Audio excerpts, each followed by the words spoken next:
Llegando a los 10.000 suscriptores que estamos obteniendo en el canal, y es de agradecer a toda la audiencia, vamos a empezar a hablar de la introducción del análisis del derecho de Carlos Nino.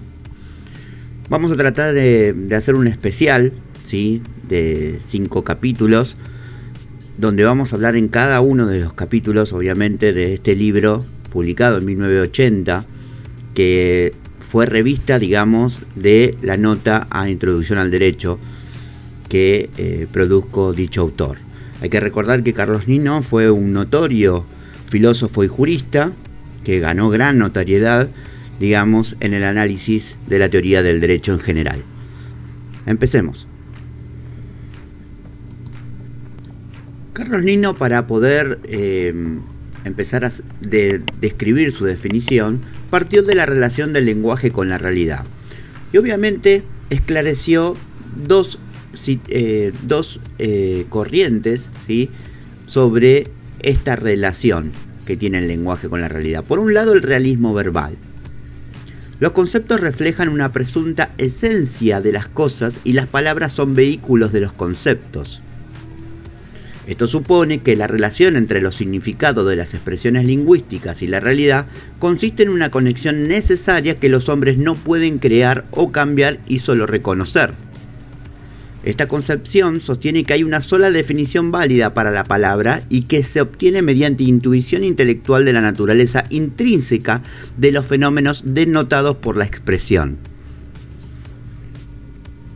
Que la tarea de definir un término es en consecuencia descriptiva de ciertos hechos. El realismo verbal intenta, de alguna manera, nos trata de decir que obviamente la definición de la palabra que se obtiene es por medio propio de la naturaleza. Es decir, si nosotros tenemos una palabra que obviamente tiene que ver o está puesta para algún objeto, ¿sí?, esa palabra va a ser mutada según los fenómenos que se denotan en la expresión. ¿Ok? Entonces ahí vamos a tener los significados de esas expresiones lingüísticas y eso se va a conectar con la realidad, y ahí los hombres no pueden recrear o crear algo nuevo. Y esto va a ser lo que vaya a describirse, por ejemplo, en los hechos, ¿sí? No podemos inventar palabras para poder describir hechos. Las palabras, digamos, van mutando según las expresiones lingüísticas que se fueron construyendo, ¿sí?, a partir de la propia naturaleza de los objetos, ¿sí?, de aquellos objetos que obviamente se fueron conjugando esas palabras para poder ser denotados por la misma expresión. La concepción opuesta a este realismo verbal es el convencionalismo. La relación entre el lenguaje, sistema de símbolos y la realidad ha sido establecida arbitrariamente por los hombres. Las cosas solo tienen propiedades esenciales en la que media en que los hombres hagan de ellas condiciones necesarias para el uso de una palabra. Entonces, cuando nos enfrentamos a una palabra, por ejemplo, derecho, tenemos que darle algún significado si pretendemos describir los fenómenos denotados por ella, pues no es posible describir, por ejemplo, el derecho argentino sin saber lo que derecho significa. En este caso, a diferencia de la naturaleza de los fenómenos que dan o denota la expresión, como dijimos antes en el realismo verbal, en esta concepción, sin embargo, lo que se busca es la relación del lenguaje con la realidad, y que obviamente los hombres van a crear, ¿sí?, expresiones que le van a dar obviamente significado a esas propias expresiones. Por ejemplo, acá tenemos el ejemplo de la palabra derecho. Si nosotros decimos derecho, ¿sí?, estamos hablando hacia un costado, o mismo estamos hablando sobre algo que la persona tiene innatamente. Es decir, ahora, obviamente que se le tiene que incorporar un significado a la palabra para poder describir, ¿sí?, lo que estamos diciendo o esa propia expresión, ¿sí? Por eso mismo es notorio de que este autor, Carlos Nino, haya empezado, digamos, a describir qué es el derecho, ¿sí? Entendiendo primero lo más básico de lo que se describe, ¿sí? Que es obviamente la palabra o la expresión lingüística, y cómo de distintos lugares se han tomado eso, porque obviamente el derecho se construye a partir también de los hechos. Entonces, para poder nosotros saber si hay derecho o no hay derecho, cuando hablo de derecho estoy hablando del derecho en cuestiones jurídicas, ¿sí? Tenemos que obviamente saber si lo que se está describiendo de estos hechos tienen relación con el derecho.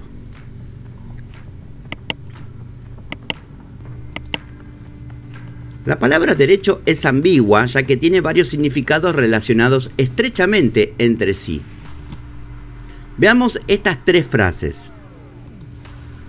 El derecho argentino prevé la pena capital. Esto hace referencia al derecho objetivo, o sea, un ordenamiento o sistema de normas. Tengo derecho a vestirme como quiera. Se usa como derecho subjetivo, como facultad, atribución, permiso, posibilidad, etc.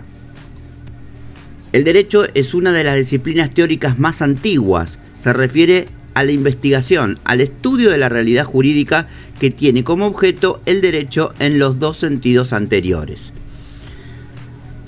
Cuando me refiero a estos dos sentidos anteriores, se está refiriendo al derecho objetivo y al derecho subjetivo, que obviamente hay un video que se describe esta diferenciación en el canal y los invito a que puedan verlo, ¿sí? Entonces, volviendo a la descripción o lo que Carlos Nino nos está diciendo en el capítulo 1, ¿sí?, de este libro, Introducción al Análisis del Derecho, estamos viendo cómo el lenguaje, ¿sí?, hace una modificación en la expresión debido a que obviamente la palabra puede llevarnos a distintas descripciones. Por ejemplo, cuando hablamos de derecho objetivo o cuando hablamos de derecho subjetivo, como también tal vez desde una cuestión filosófica al referirnos, por ejemplo, al estudio de la realidad jurídica, ¿sí?, como aquello que tiene que ver con la filosofía del derecho.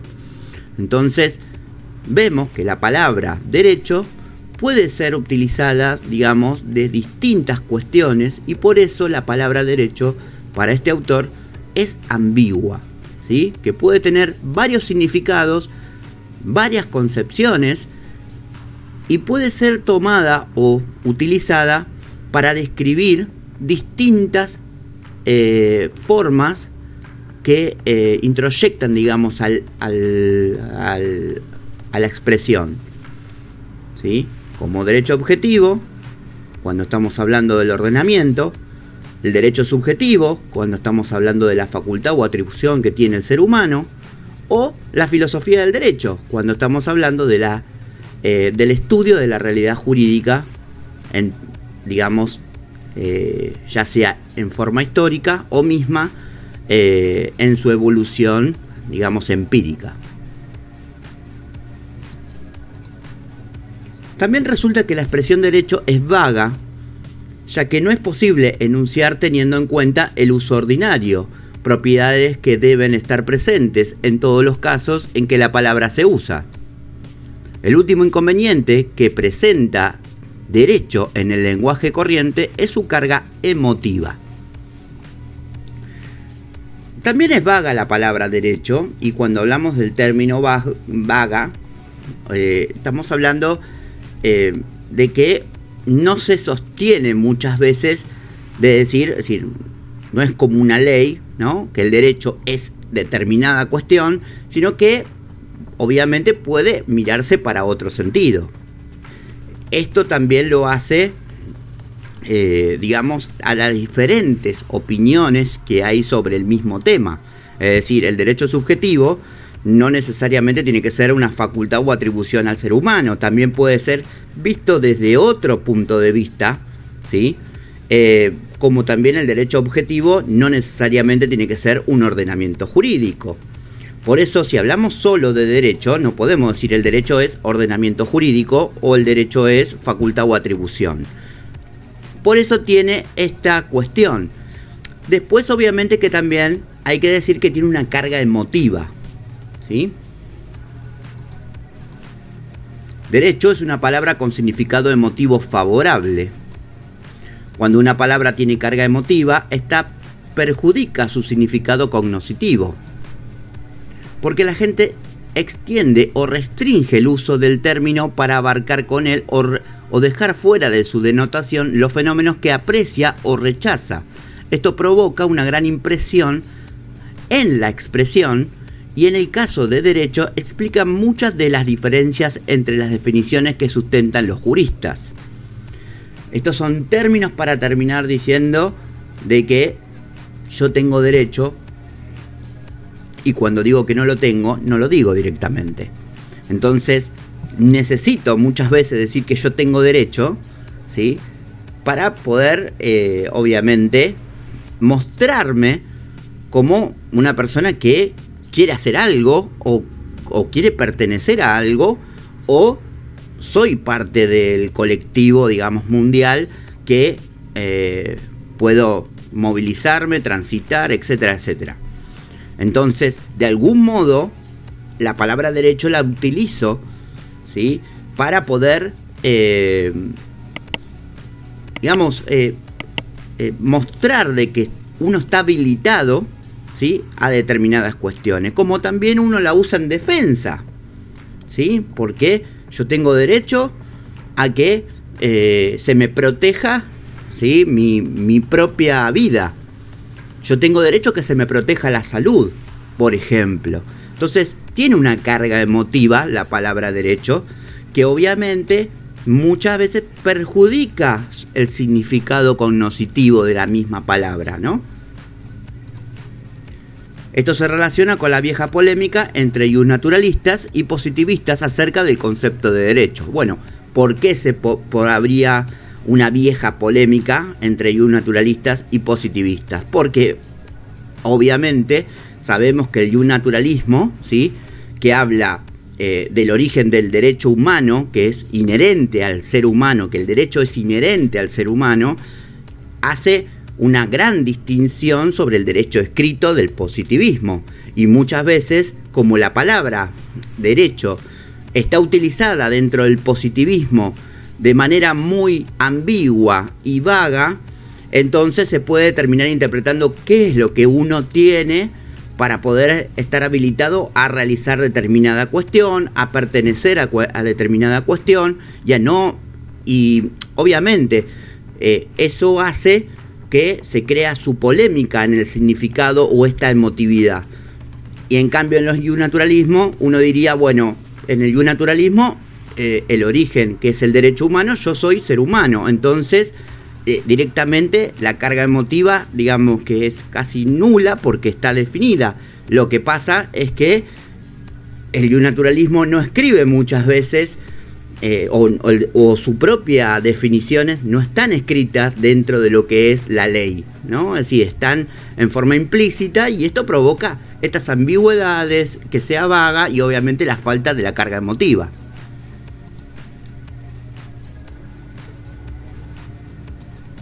Dicha introducción, digamos, en donde hablamos de la definición de derecho, sobre lo que para Carlos Nino tiene la palabra derecho y estas cuestiones de la diferenciación del lenguaje, nos llevan a la definición que pueda tener este autor o descripción, digamos, del justnaturalismo y el positivismo jurídico.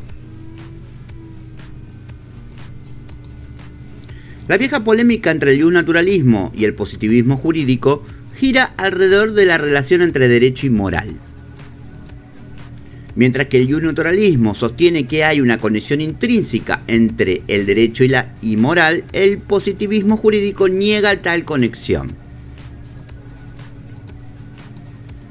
La concepción justnaturalista se caracteriza por estas dos tesis. Una tesis de filosofía ética que sostiene que hay principios morales y de justicia universalmente válidos y asequibles a la razón humana. Una tesis acerca de la definición del concepto de derecho, según la cual un sistema normativo o una norma no pueden ser calificados de jurídicos si contradicen aquellos principios morales o de justicia. Básicamente estamos acá diciendo con palabras obviamente mucho más definidas por Carlos Nino lo que estábamos describiendo hasta hace un momento atrás, ¿sí?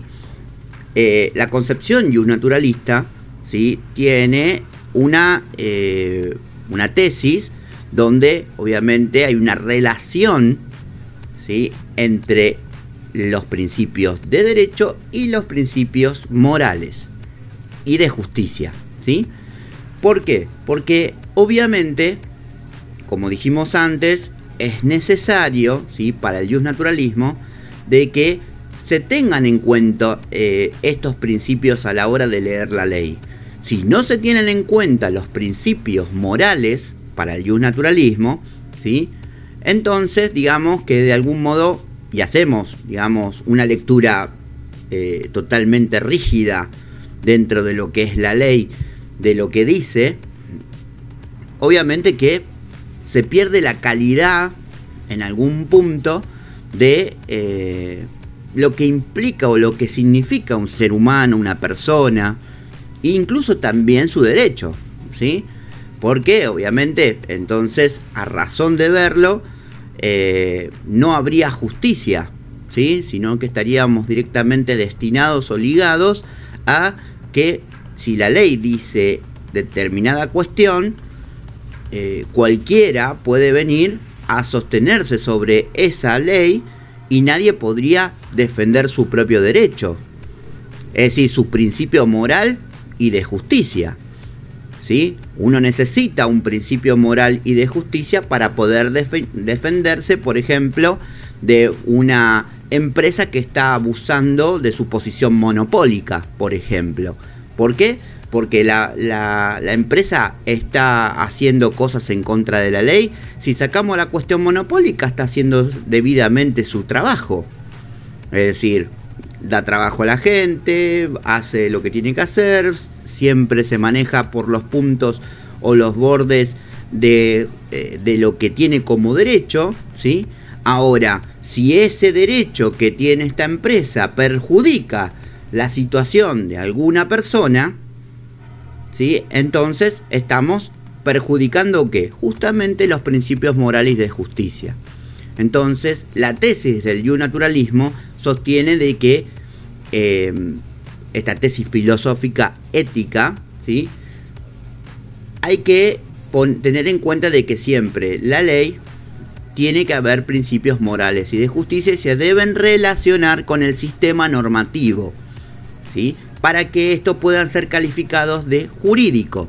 Por eso, cuando uno dice, bueno, yo voy a defender mi derecho porque me están haciendo algo contra mí, por más que la otra parte, digamos, ya sea persona jurídica o física, tenga en su poder validez por lo que hace debido a su derecho, pero me está perjudicando un derecho moralmente aplicado, como por ejemplo mi derecho a la salud, porque una obra social o un sistema de salud no me está permitiendo a mí vivir con salud, ¿sí?, por diferentes cuestiones que tienen que ver con su propia burocracia interna. Entonces yo tengo un principio moral y de justicia que me permite defender, digamos, mi propio derecho, y eso hace a esta cuestión del iusnaturalismo, es decir, puedo defender mi derecho, por ende esta es una situación jurídica, ¿sí?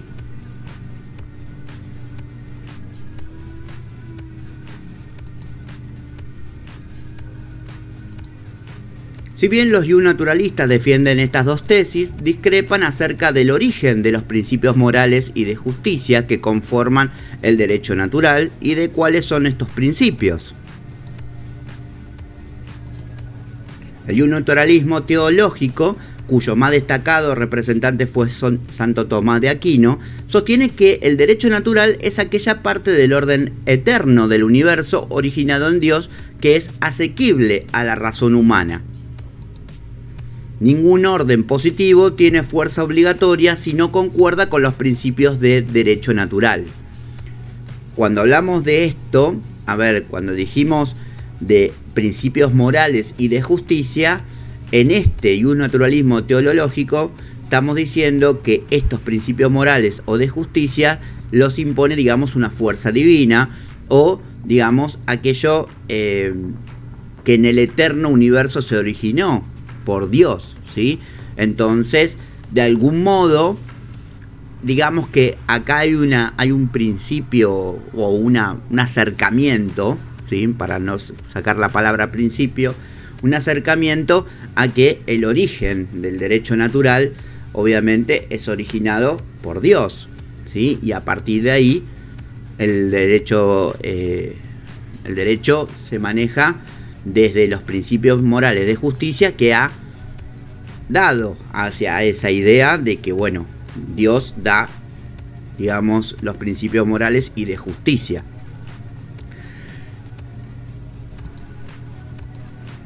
El naturalismo racionalista se originó en el llamado movimiento iluminista, que se extendió por Europa en los siglos XVII y XVIII y que fue expuesto por los filósofos como Spinoza, Pufendorf, Wolff y finalmente Kant.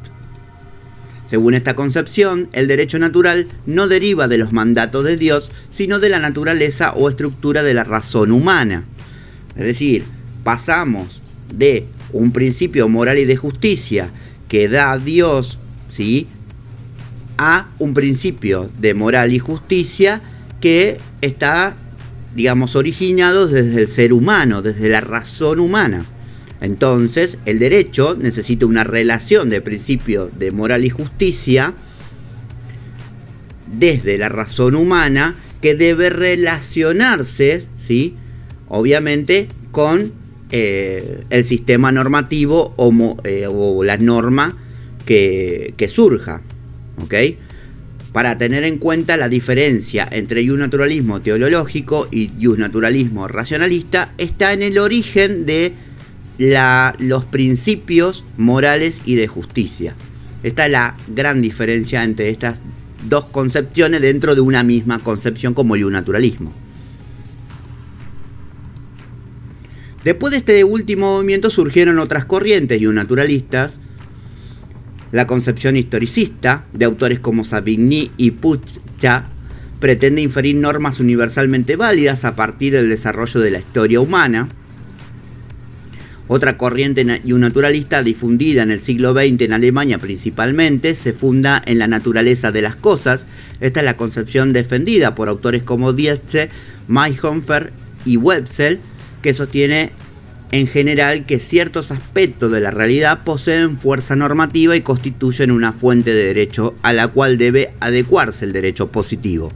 Es decir, que teniendo en cuenta que el naturalismo teológico decía que los principios morales y de justicia provenían de Dios y el naturalismo racionalista decía de que los principios morales y de justicia proveían desde la razón humana, después se han abierto algunas corrientes también naturalistas como la historicista, que tiene que ver con un carácter más empírico, es decir, a medida que fueron surgiendo los hechos de la historia humana, se fueron, digamos, construyendo los principios morales y de justicia.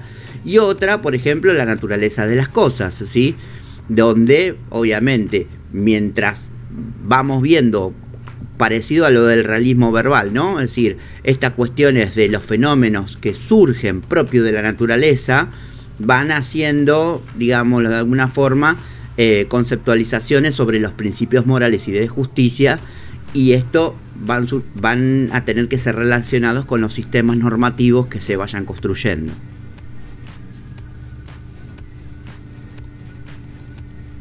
En cuanto al positivismo, se han atribuido las siguientes posiciones: escepticismo ético, No existen principios morales y de justicia universalmente válidos y cognoscibles por medios racionales y objetivos.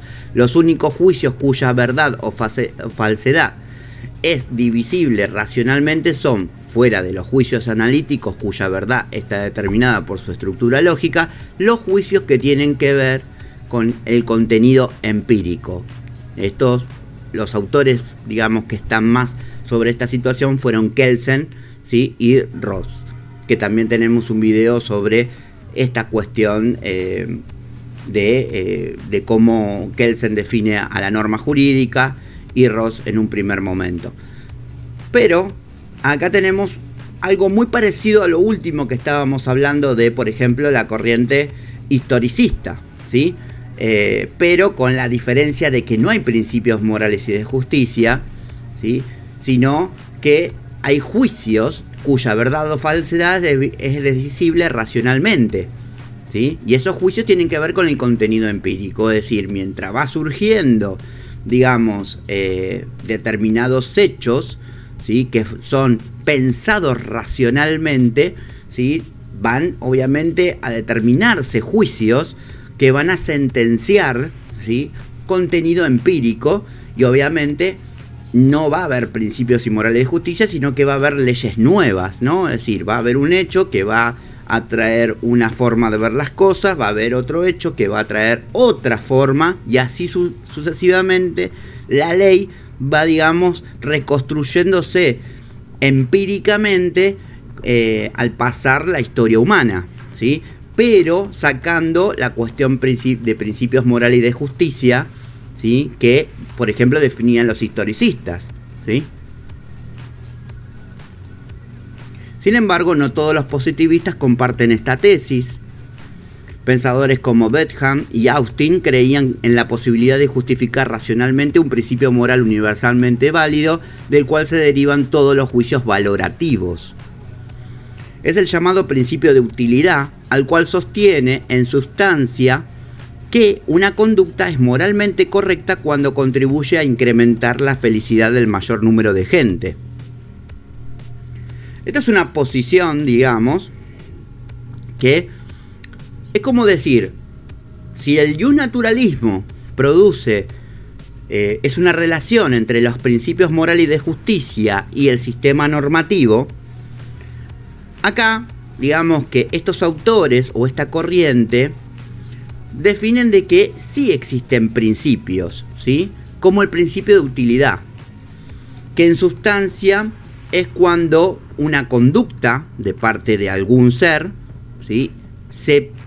Esta conducta es correcta, contribuye a mejorar la felicidad de un mayor número de gente. Por ejemplo, decir, bueno, todas las personas tienen derecho a trabajar y a ganar una remuneración, ¿sí? Bueno, todas las personas van a tener como un cierto grado de felicidad, y entonces digamos que esa ley va a tener un principio de utilidad que obviamente va a ser universalmente válido para todo el mundo, porque va a producir felicidad para todos. ¿Quién no va a querer tener derecho a trabajar? Imagínense de que haya gente que no tenga ganas de trabajar y ganar una remuneración. Directamente va a decir, bueno, no tengo ganas de nada. Tal vez es un ejemplo, bueno, uno podría decir, pero una persona vaga o una persona que no quiere trabajar y quiere salir a robar, bueno, pero no importa. A ver, veamos desde el punto de vista, desde un ser, digamos, ideal, ¿no? Una persona quiere, obviamente, trabajar para ganar remuneración. Bueno, todo el mundo tiene derecho a trabajar y se puede construir una ley diciendo todo el mundo tiene derecho a trabajar, ¿sí? Y a ganar una remuneración. De por sí existe una ley así. Ahora, tiene un principio, sí, el de utilidad, esa ley, que está implícitamente dentro de la propia ley, ¿sí? ¿Qué lo hace qué? ¿Por qué está este principio adentro? Porque es universalmente válido. Nadie va a querer estar en contra de esa ley, ¿ok? Todos van a querer ganar dinero, por ejemplo. Todos van a querer. Muchos obviamente lo van a querer ganar tal vez con menos trabajo o con más trabajo, pero todos van a querer, ¿sí? Ganar dinero, por ejemplo. Y bueno, eso le va a producir cierta felicidad. Positivismo ideológico, cualquiera que sea el contenido de las normas del derecho positivo, este tiene validez o fuerza obligatoria y sus disposiciones deben ser necesariamente obedecidas por la población y aplicadas por los jueces, haciendo caso omiso de sus escrúpulos morales. ¿Sí? Esto tiene que ver más que nada con, por ejemplo, las imposiciones, digamos, de poder que obviamente la tenían, por ejemplo, una persona única, por ejemplo en la monarquía, alguien que tenía el poder absoluto. Entonces, este que tenía el poder absoluto tenía su palabra, era fuerza obligatoria, ¿sí? Y era su ley, la ley del rey, la ley del monarca, ¿sí? Y obviamente los jueces, que en algún punto están por debajo, digamos, de este rey, aplicaban obviamente los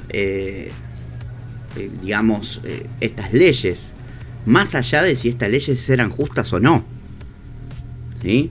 Porque estos jueces definían, digamos, la vida o la muerte de alguien, ¿sí? Eran como decir que los jueces eran los verdugos. El rey disponía de que tal persona muera y el verdugo, que era como el juez, aplicaba lo que el rey disponía. Entonces, directamente este verdugo procedía a ejecutar, digamos, la vida de una persona, ¿sí? Y acá no importaba ningún escrúpulo moral. Bueno, un poco esa idea es la del positivismo ideológico. Es decir, tengo una editorial o una fuente totalmente de poder, ¿sí? Que me va a decir qué debo yo hacer o qué debe hacer el ser humano en general. Y obviamente de que si yo no respeto o no cumplo con ese hacer que se me impone, puedo, digamos, quedar ligado a perder la moralidad directamente. En esta posición, esta es la posición que con mayor frecuencia ha sido imputada al positivismo por los autores y naturalistas, y la creencia de que los positivistas se adhieren a esta idea de que está detrás de la acusación corriente de que la doctrina positivista sirve para justificar cualquier régimen de fuerza y ha contribuido en consecuencia a proveer un marco teórico para legitimar un sistema como el nazi o el soviético. Es decir, sistemas totalmente, digamos, no monárquicos, porque uno dice el nazismo no era monarquía, pero eran sistemas, digamos, absolutos, donde obviamente la cabeza de estos sistemas era una ideología, ¿sí? Que obviamente si vos estabas en contra de esta ideología, tu lugar era, digamos, estar fuera del propio sistema. Entonces, si vos no cumplías con lo que el sistema te imponía, digamos, estabas por fuera del sistema y obviamente podías llegar a quedar acusado, digamos, de no creer lo que la ley dice, ¿sí? Entonces, ahí uno se olvida de cualquier principio moral y de justicia, ¿no? Es decir, vos estás fuera del sistema, no tenés ningún principio moral y de justicia, porque esto es positivismo, y el positivismo ideológico, es decir, estás afuera del sistema, no crees en el sistema, entonces directamente te corresponde lo que a las personas por fuera del sistema se le da, ¿no? Que puede ser la muerte o echarlo tal vez de un territorio, no sé. Esas cuestiones, ¿no? Por eso es el positivismo ideológico, al no tener principios morales de justicia o no tener definiciones que son inherentes al propio ser, porque eso proviene del derecho natural, la ley que impone una persona o alguien que tiene el poder absoluto o su propia editorial, ¿sí? Lo hace a esa persona tener que respetar lo que pasa dentro de ese sistema, ¿sí? El positivismo ideológico pretende que los jueces asuman una posición moralmente neutra y que se limiten a decidir según el derecho vigente. Pero esta pretensión es ilusoria, claro, porque es una paradoja, ¿no? Es decir, se pretende que el juez tenga una posición moralmente neutra, pero al mismo momento alguien o algo pretende de que se limiten a decidir según el derecho que tiene este positivismo ideológico, ¿no? Es decir, mantenerte en una posición por fuera. ¿Qué sería el por fuera? Estar fuera del sistema. Pero si estoy por fuera del sistema, estoy violando el propio sistema. Pero al mismo tiempo me dicen que me limite según el sistema. Entonces, por eso es una paradoja, ¿no? Es decir, o el juez sale del sistema para poder juzgar, o si el juez está creado por el propio sistema, tiene que limitarse al derecho como lo dice el propio sistema.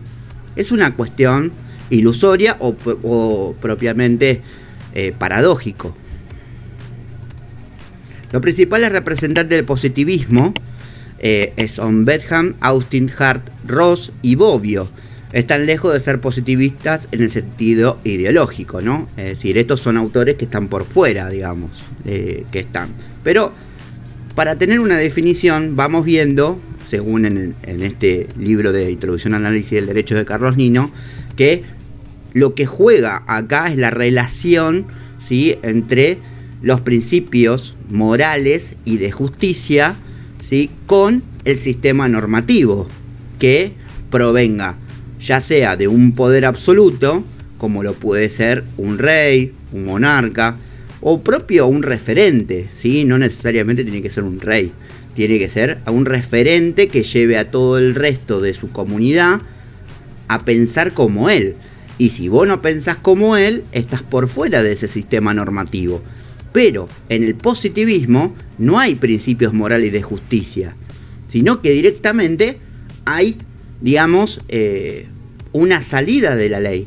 Es decir, o estás a favor de la ley o estás en contra de la ley. Y estar en contra de la ley tiene sus consecuencias. Y el propio sistema jurídico normativo del positivismo ideológico, que haya sido creado como positivismo ideológico, ya sea el nazi, el soviético, tienen leyes que manifiestan que es estar en contra de la ley o en contra del sistema normativo. Bueno, estas son las cuestiones de que no se miran los principios morales y de justicia, porque obviamente estamos en el mundo positivista, y esto trae consecuencias que pueden decirlo el propio sistema normativo que está, digamos, llevado desde la corriente del positivismo ideológico.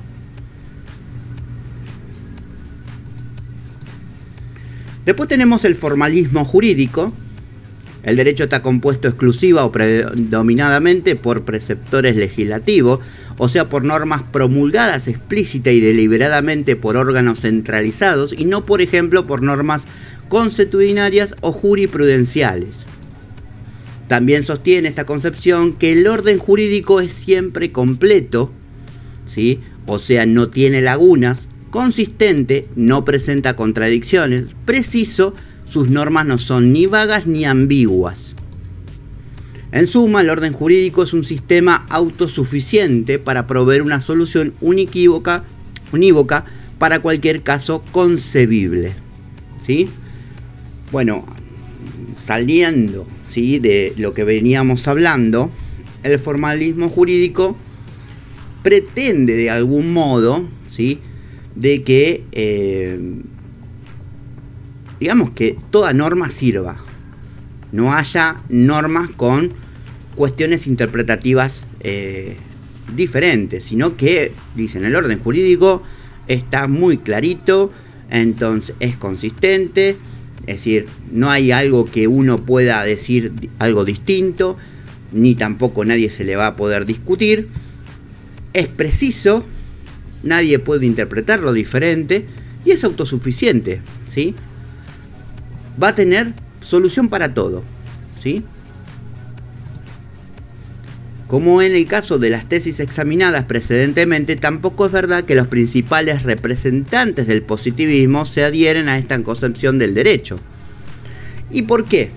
¿Por qué uno diría? Porque si el positivismo dice siempre que la ley escrita tiene validez sobre todo, ¿sí?, donde el origen del derecho proviene de la ley, ¿por qué se distingue del formalismo jurídico, ¿no? Que obviamente es un orden jurídico que siempre es completo, consistente, preciso, autosuficiente, ¿sí? ¿Por qué? ¿Por qué esta cuestión? Porque hay preceptos legislativos, ¿sí? Es decir, normas promulgadas explícita y deliberadamente por órganos centralizados, ¿sí? Entonces, ¿qué quiere decir esto? Que hay leyes que no necesariamente salen desde una persona sola o desde un órgano destinado, ¿sí?, a emanar leyes, sino de que hay preceptos que vendrían a ser normas inferiores, ¿sí?, que son promulgadas explícitamente y deliberadas por otros órganos centralizados, ¿sí?, y que obviamente esos preceptos pueden hacer o complementar, digamos, de algún modo al sistema general de las normas que exista y haga que el orden jurídico haga un sistema completo, consistente y preciso y autosuficiente. Por así decirlo, uno piensa en Argentina, tenemos el Congreso de la Nación, quien está destinado a emitir leyes. Las leyes que emite el Congreso de la Nación pueden quedar, digamos, por fuera de lo que uno las lee, pueden quedar sin ser completas, o pueden incluso interpretarse de distintas maneras, o se puede ver que son insuficientes a la hora de describir determinado hecho para poder aplicar, digamos, jurídicamente si se está o no violando la propia ley. Bueno, estas son las cuestiones que existen en el propio derecho o en el sistema, de que existan preceptos legales, como por ejemplo leyes inferiores, que pueden ser ordenanzas, resoluciones,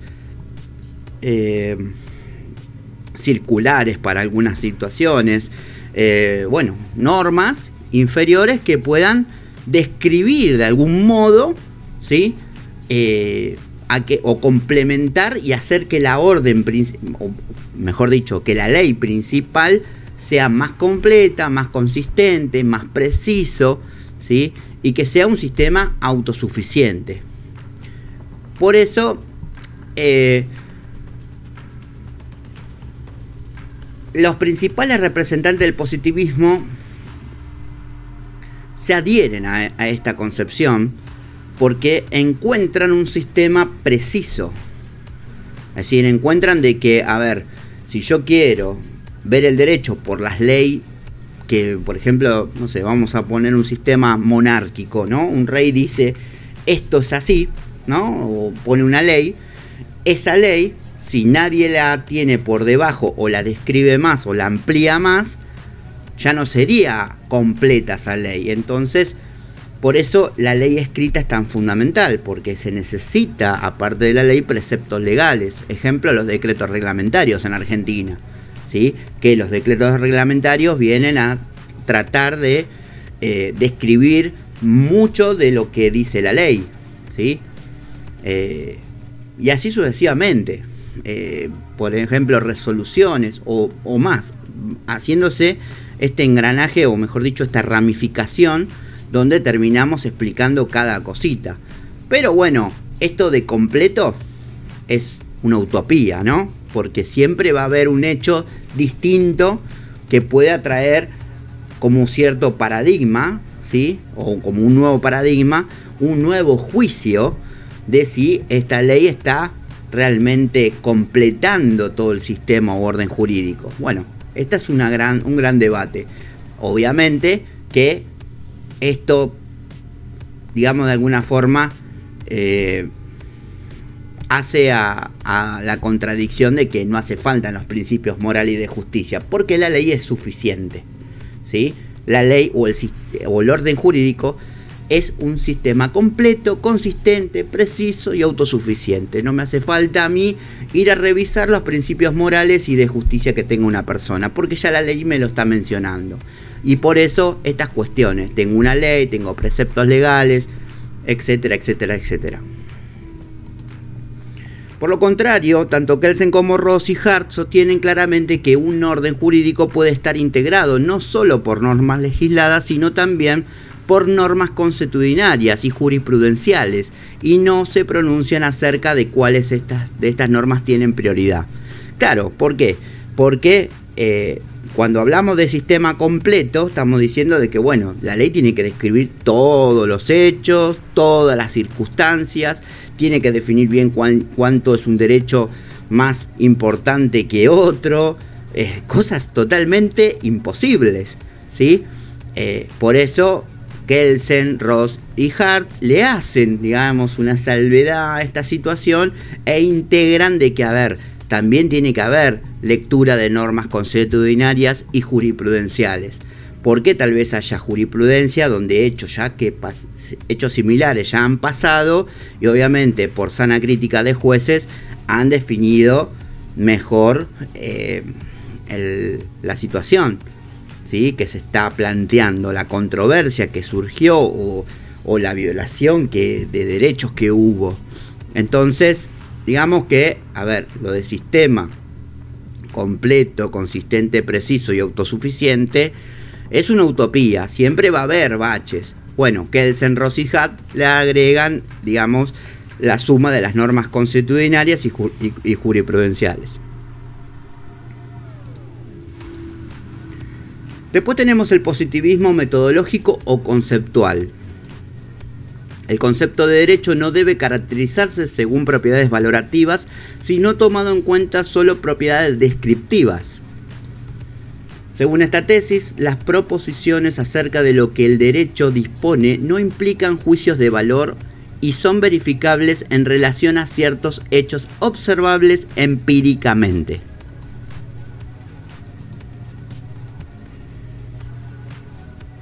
Vamos al planteo del realismo jurídico. El escepticismo ante las normas. Hay una importante corriente de pensamiento jurídico que se ha desarrollado en los Estados Unidos y países escandinavos que muestran una actitud escéptica ante las normas jurídicas. Es una especie de reacción extrema contra el formalismo ante las normas y los conceptos jurídicos.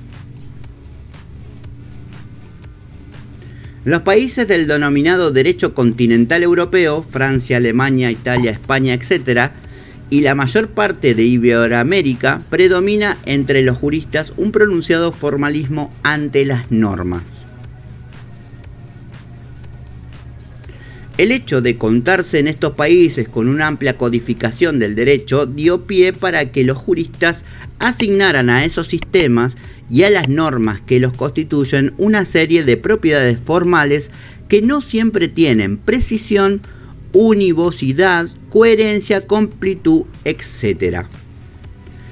Bueno, acá, digamos, de alguna forma es como que el realismo jurídico viene a poner en duda lo del formalismo jurídico, ¿no?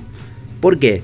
Y porque dijimos antes, si estamos hablando de un sistema completo, un sistema autosuficiente, preciso, consistente, y luego, digamos, el mismo positivismo o corriente positivista le agrega como una llavecita diciendo, bueno, pero también se tomen en cuenta para esos preceptos legales, para esa ley, preceptos legales, normas constitucionales y jurisprudenciales, viene a decir que, bueno, a ver, no todo, no sigue siendo un sistema completo. El derecho o el ordenamiento jurídico no es un sistema completo, autosuficiente o, digamos, consistente o preciso, ¿sí? Las normas, digamos, tienen una amplia codificación en el propio derecho, pero esa codificación puede ser interpretada o leída de distintas formas, ¿sí? Y esto es lo que plantea el realismo jurídico, como una salvedad a la hora de decir, a ver, el derecho o el formalismo jurídico, o lo que brinda el formalismo jurídico no es tan, digamos, acabado, ¿sí? Tiene, digamos, aristas Y estas aristas, por más que me digas que van a integrarse normas consuetudinarias y normas jurisprudenciales, no me está, digamos, completando todo, ¿sí? Y esa es la realidad jurídica. Los juristas del llamado Common Law no tienen frente a sí cuerpos codificados a los que prestar una tal profesión de fe. La mayor parte de las normas que constituyen, por ejemplo, el derecho norteamericano, están originadas no en el acto deliberado de un legislador, sino en los fundamentos de las decisiones judiciales, en los precedentes. Los juristas de este sistema han advertido que las normas jurídicas están lejos de tener las propiedades formales que se les suele asignar. Por el hecho de que al formular las normas jurídicas se debe recurrir a un lenguaje natural, las normas jurídicas adquieren toda la imprecisión del lenguaje ordinario, pues debe usar la palabra que inevitablemente tiene cierto grado de vaguedad.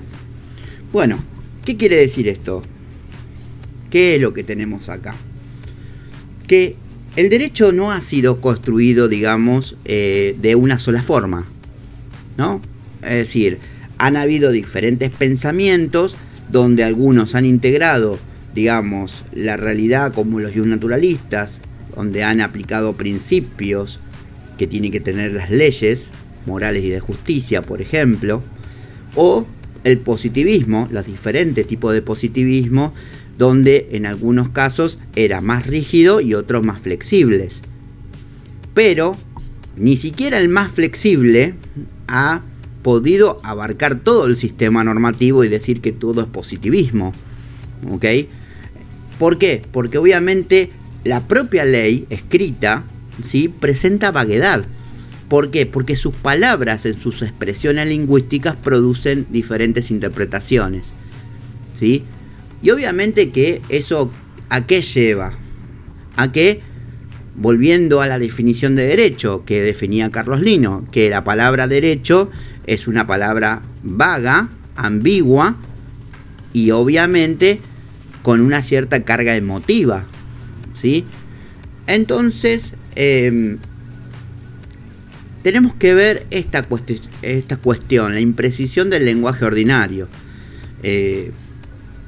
La palabra va a tener siempre vaguedad, siempre va a tener, digamos, a la hora de su lectura, una ambigüedad o interpretación propia, ¿sí?, que obviamente va a ser usada con una cierta carga emotiva.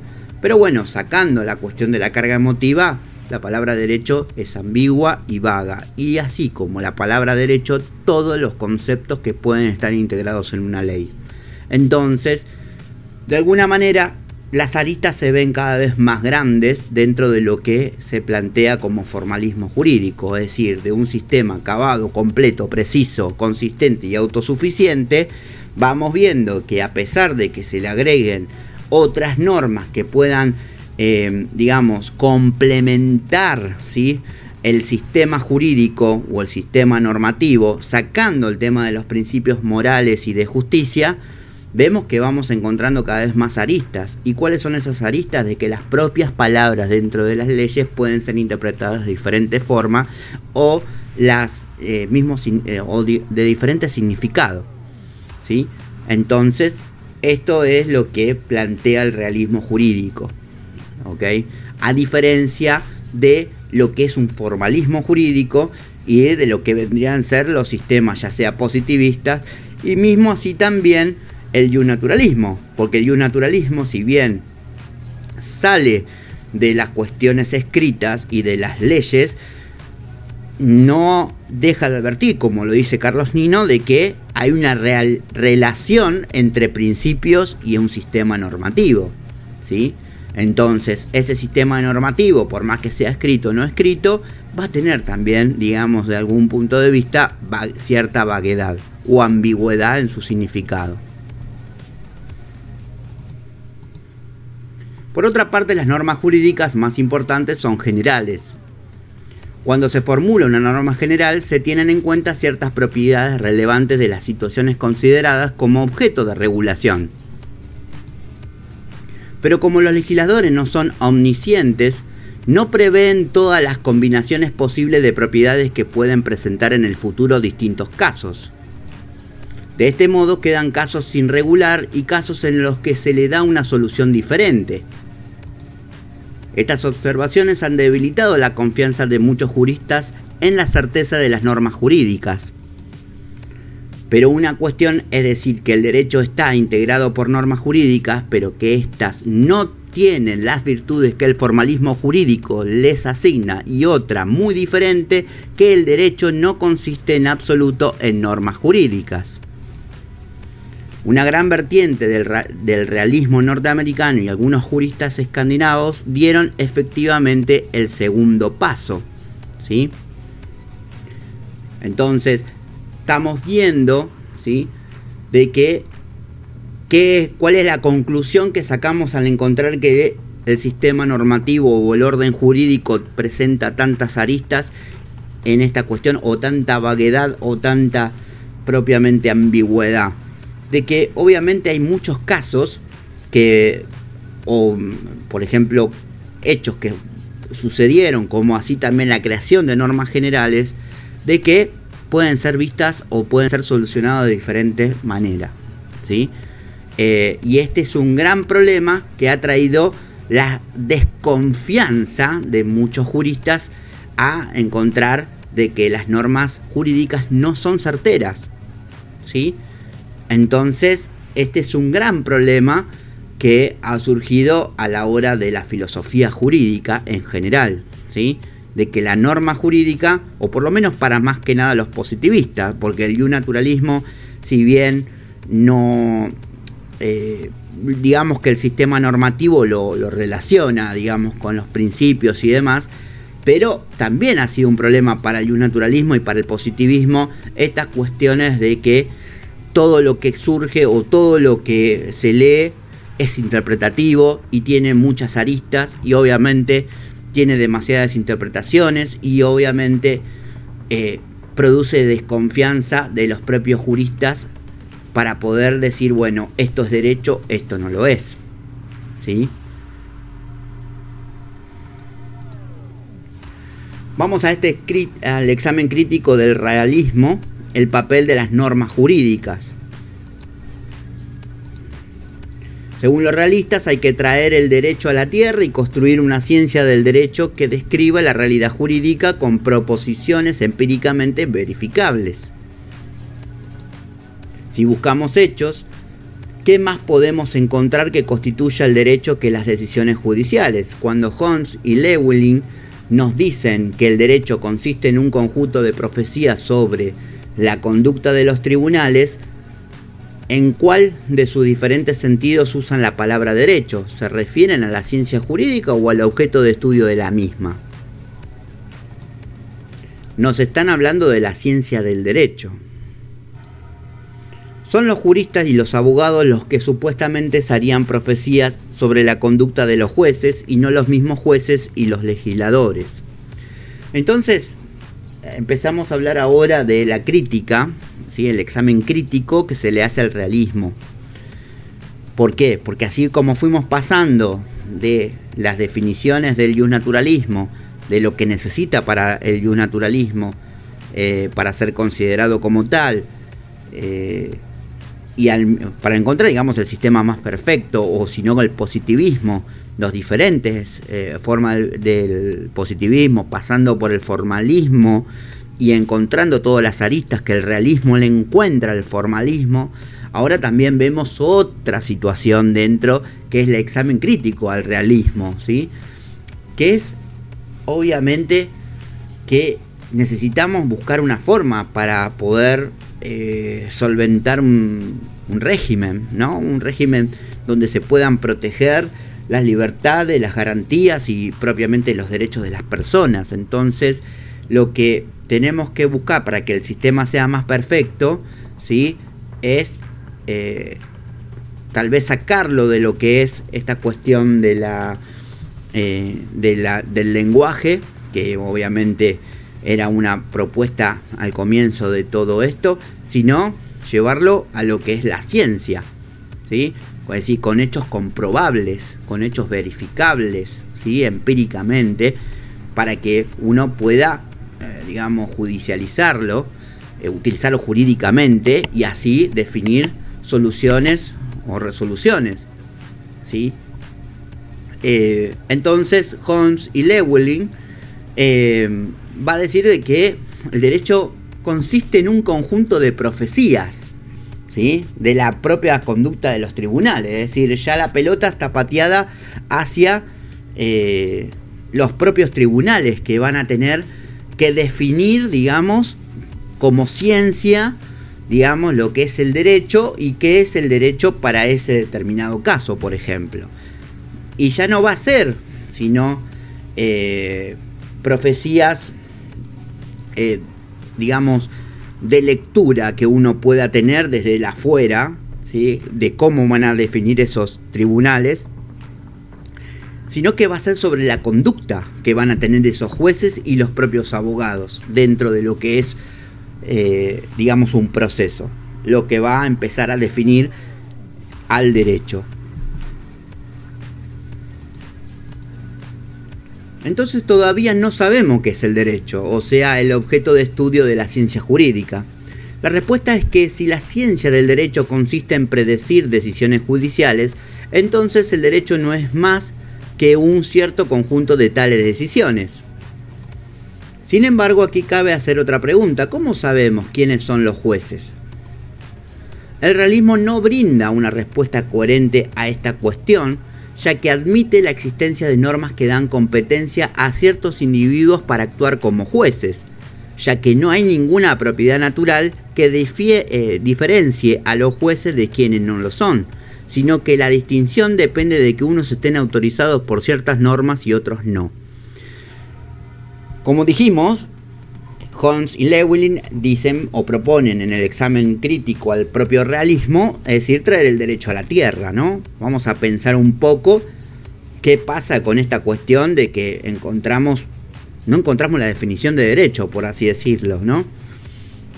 Y nada nos está diciendo qué es. La cuestión es que si son profecías de lo que de las conductas de los jueces y de los abogados, entonces tenemos que decir que el derecho no es más que un cierto conjunto de las decisiones de los jueces. Ahora, eso trae otra pregunta, como dijimos acá: ¿cómo sabemos quiénes son los jueces? ¿Son seres superiores, naturales? ¿Tienen una característica distintiva entre los seres humanos? No. Lo único que tienen es que están autorizadas esas personas que son jueces, ¿sí? A tomar decisión sobre eso.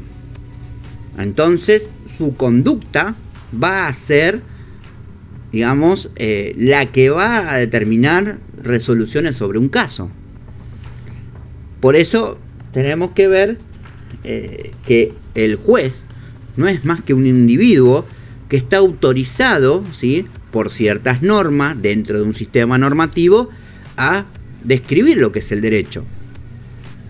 No más que eso. Es decir, no podemos decir que es un individuo especial, un individuo que tiene poderes de la propia naturaleza que le dan, digamos, la salvedad de una distinción entre los demás seres. No, estamos hablando de personas humanas que también tienen derechos, virtudes y demás, que solamente por la ley están autorizados a decidir determinadas cuestiones, ¿sí?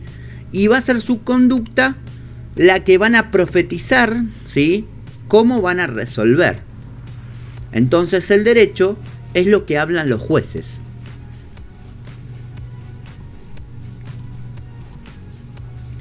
Por otro lado, se nos habla de las conductas o las decisiones de los jueces, pero ¿qué aspectos de tales conductas o decisiones le interesan a la ciencia jurídica? Los juristas predicen qué normas jurídicas particulares van a formular para resolver un conflicto. Esto lleva a admitir la relevancia de tales normas particulares. Además, se da el hecho de que los jueces, al formular sus normas, no proceden arbitrariamente, sino que siguen ciertas pautas generales que siguieron otros jueces para adoptar sus decisiones.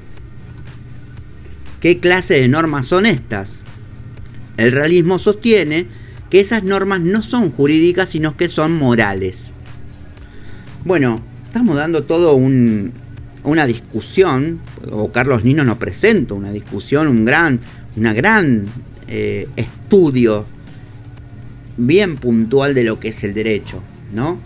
Y pasamos, digamos, en todo esto que venimos hablando, desde la descripción de lingüística, de los conceptos propios de lo que es la palabra derecho, a pasar por diferentes corrientes que han definido, digamos, lo que es el derecho para ellos, y a encontrarnos con las críticas hasta llegar hasta este momento, al terminar diciendo de que lo que producen los jueces es derecho, ¿sí? Y eso es la ciencia jurídica hasta acá. Pero bueno, acá tenemos que agregar que el juez en su conducta, ¿sí?, que lo hace llevar a hacer derecho, es que va a tener que hacer un gran trabajo ese juez, ¿sí?, donde se va a tener que ajustar también a las normas para poder formular sus propias normas, ¿sí? Son normas morales las que van a terminar los jueces produciendo, porque es la interpretación del juez la que se termina jugando con la, digamos, definición que existe escrita, la norma que existe escrita. Pero, ¿qué inconveniente hay en el uso común de los juristas que llaman jurídicas a las normas que tienen en cuenta los jueces en sus decisiones? Claro, si estamos diciendo de que los jueces van a aplicar normas morales más allá de las normas jurídicas que van a respetar, ¿por qué? ¿Qué problema tienen las normas jurídicas? ¿No es válido incluso llamar jurídicas a tales normas precisamente por el hecho de ser usada por los jueces como fundamento de sus sentencias? Este último criterio es seguido por un realista moderado, Alf Ross, ¿sí? Este filósofo escandinavo es un realista en cuanto caracteriza el derecho sobre la base de la predicción de las decisiones judiciales. Pero aclara que esta caracterización corresponde a la ciencia jurídica y no al objeto de estudio de la misma. Lo que la ciencia del derecho predice es qué normas o directivas van a ser usadas por los jueces como fundamento de sus sentencias. En consecuencia, Ross define el derecho vigente en el sentido de ordenamiento jurídico como el conjunto de directivas que probablemente los jueces tendrán en cuenta en la fundamentación de sus decisiones. Quiere decir, Ross, o por lo menos este autor, le está dando, digamos, un giro a la decisión de un juez. ¿Cuál va a ser la decisión de un juez? Y va a tomar normas, o probablemente va a tomar esas normas para dar fundamentación a su decisión moral. Esto es lo que estás pasando acá, ¿no? Es decir, que va a haber una definición que por ende va a ser derecho, la va a emitir un juez, se va a ajustar sobre el derecho vigente, ¿sí? Y puede o no tomar en cuenta determinadas normas que surjan para poder determinar su decisión. Es decir, cada vez se va saliendo cada vez más del ordenamiento jurídico o del positivismo, por ejemplo, ¿no? Es decir, si estábamos diciendo de que el positivismo es la ley escrita que se aplica, digamos, llana y lícitamente, estamos viendo de que ya probablemente se aplique o no esa ley, sino que va a usarse en base a lo que el juez decida en cuanto a su moralidad también, ¿no?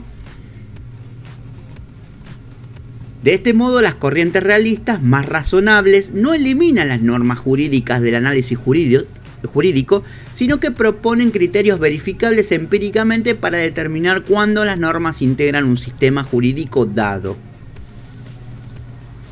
O sea que tenemos nuevamente las normas jurídicas en el centro de nuestro análisis. Es decir, volvimos a ver que no se va a terminar predominando la norma moral sobre la jurídica, ¿sí? Sino que las normas jurídicas van a tener criterios verificables empíricamente para ver si cuándo se tienen que aplicar. Entonces, un juez debe ver si la norma jurídica establecida es verificable empíricamente para ver si se puede aplicar. Entonces volvemos a salir de las normas morales de un juez a ver las normas jurídicas. Pero, ¿qué es una norma jurídica? Bueno, entonces nosotros tenemos que ver de que acá hemos desarrollado todo el capítulo primero de qué es el derecho en esta revista, o mejor dicho libro, ¿sí?, de introducción al análisis de derecho de Carlos Nino, ¿sí? Es importante que, bueno, obviamente peguen una lectura a esto. Esto fue simplemente un resumen. Obviamente cabe a mi interpretación o a la interpretación del staff de Derecrimi para poder ustedes analizar esto que estamos viendo. Recuerden, de acá pasamos a la definición de derecho, pasando desde la concepción del propio concepto de derecho, pasando por diferentes corrientes, definiendo diferentes corrientes y, digamos, matices que ha tenido, por ejemplo, el naturalismo y el positivismo, y las críticas que se fueron incorporando a esos, más que nada al positivismo, ¿sí? Como, por ejemplo, el formalismo y luego el realismo, ¿no? Y obviamente la crítica también al realismo. Entonces, digamos, desde algún punto de vista, Carlos Nino, en su gran análisis de esto, de lo que es el derecho, como conclusión, desde mi punto de vista, nos intenta demostrar de que obviamente el derecho da para describirlo y da para hablar un montón, ¿sí? Y da para analizarlo un montón. Pero esto no va a quitar de que obviamente esta ciencia jurídica o ciencia del derecho o régimen de el estudio o teoría del derecho, teoría general del derecho, va a ser siempre algo muy interesante de estudiar, porque esto nos va a abrir obviamente a muchas conceptualizaciones posteriores, ¿ok? Que obviamente van a complementar todo esto que dijimos. Bueno, agradecemos nuevamente por los 10.000 suscriptores. Próximamente también van a tener videos de criminalística por la licenciada Natalia, donde obviamente va a hablar de algunos temas que la gente ha solicitado en las redes. Suscríbanse al canal de YouTube, fanpage, Facebook, Dr. Derecrimi, y no se pierdan los próximos videos de Derecho, Criminalística y Técnica de Estudio. Mi nombre es Facundo, muchas gracias, chau chau.